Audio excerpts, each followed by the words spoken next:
আসসালামু আলাইকুম।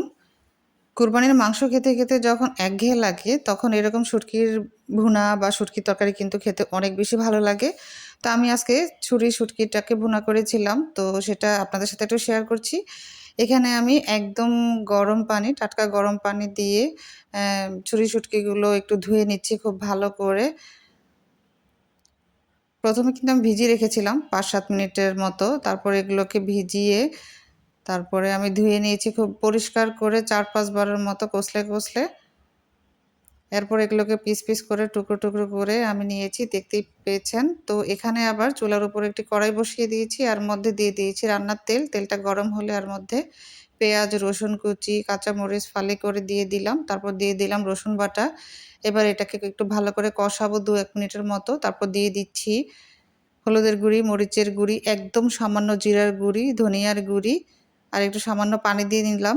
লবণও দিয়েছি স্বাদ অনুযায়ী। তো এবার কষাবো আমি ২-৩ মিনিটের মতো। দেখতেই পাচ্ছেন যখন কষানো হয়ে গেছে আর তেলটা ভেসে উঠেছে, তখন আমি শুটকিটা দিয়ে দিলাম, যেটা আমি ফালি করে ছোট পিস করে টুকরো করে রেখেছিলাম। তারপর দিয়ে দিলাম আরও একটু পানি। এবার ঢেকে রান্না করব। ফাইনালি আমার যখন হয়ে গেল, তখন আমি এটাকে নামিয়ে ফেলবো। মাখা একদম শুকনো হলে নামিয়ে ফেলবো। আল্লাহ হাফেজ।